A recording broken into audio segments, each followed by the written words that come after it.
प्रधानमंत्री 2022 बजेट को नहीं नूतन अभिभाषण और उक्त बजेट रे डिजिटल इंडिया रो स्वप्न को साकार करने पाई प्रधानमंत्री उद्बोधन देइथिले। एही बजेट रे चाषी एमएसएमई चाइल्ड एजुकेशन उपरे मध्य मान्यवर प्रधानमंत्री उद्बोधन देइथिले। चलना तो देखिबा प्रधानमंत्री अभिभाषण को नहीं एही विशेष रिपोर्ट। स्टार्टअप जॉब क्रिएटर भी होते हैं।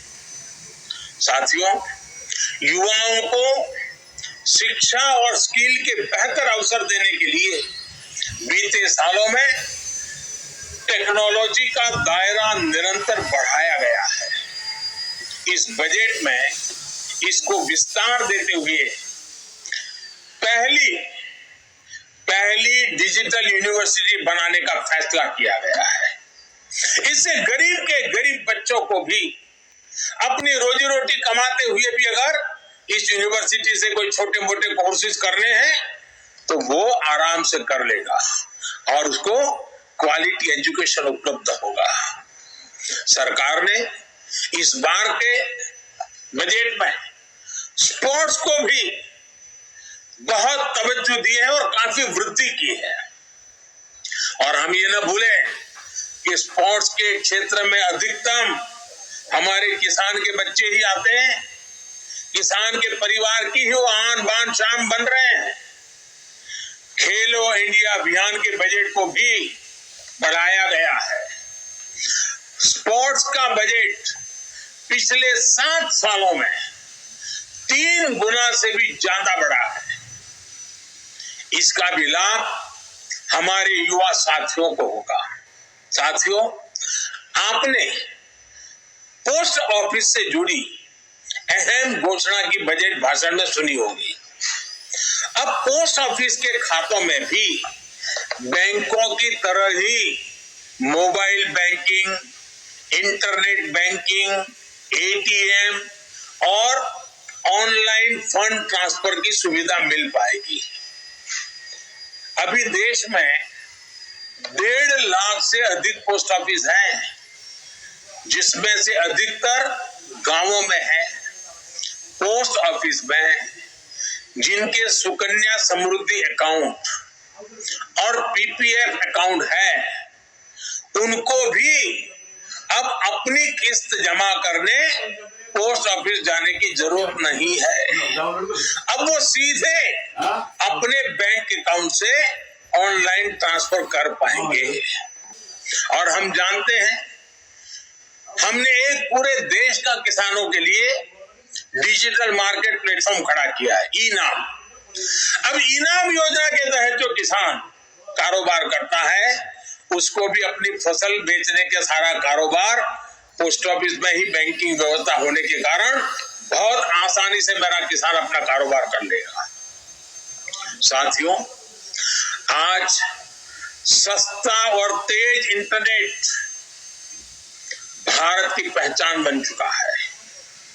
बहुत जल्द सभी गांव तक ऑप्टिकल फाइबर कनेक्टिविटी पूरी होगी। 5G सर्विस की लॉन्चिंग भारत में ईज ऑफ लिविंग और ईज ऑफ डूइंग बिजनेस को एक अलग ही आयाम देने वाली है।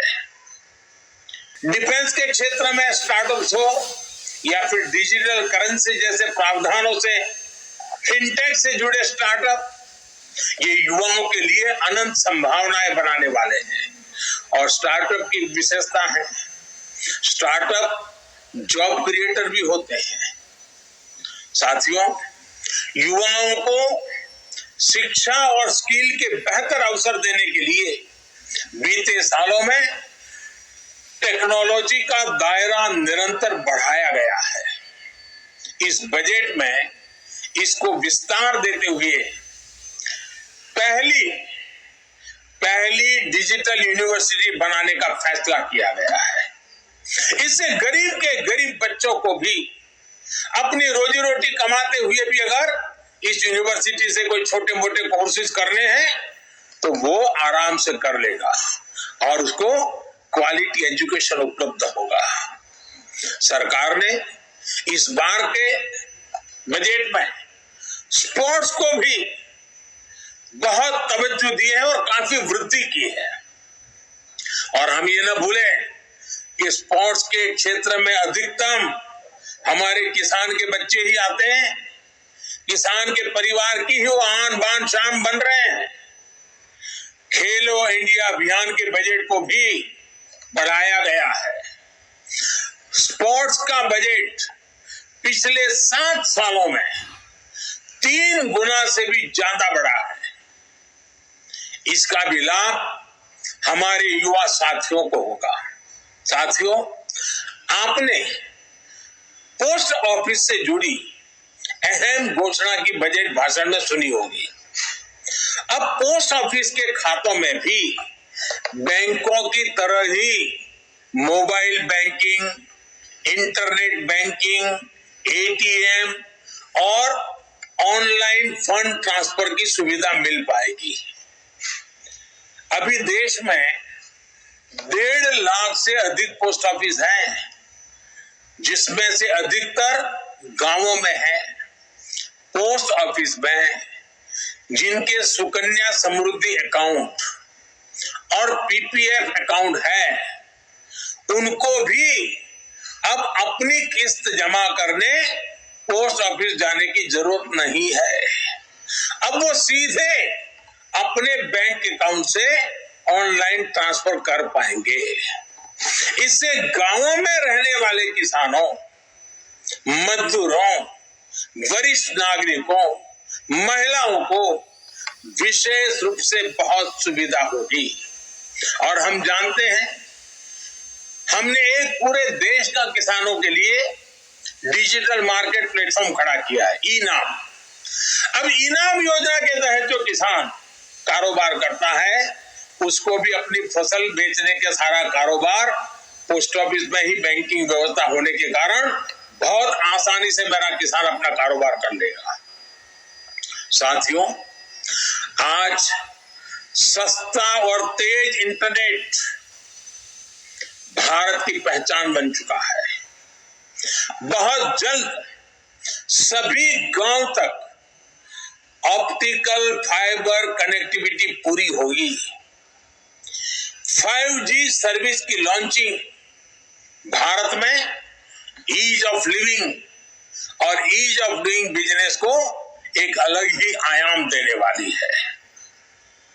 इससे सिर्फ इंटरनेट ही तेज नहीं होगा, डेटा स्पीड ही नहीं बढ़ेगी, बल्कि रिमोट सर्जरी के लेकर स्मार्ट ट्रांसपोर्टेशन तक अगर ड्रोन से मुझे दूर सुदूर पहाड़ के कोई फल फूल अगर नजदीक में शहर लाना है, तो ड्रोन से उठा करके आराम से ले आ पाऊंगा।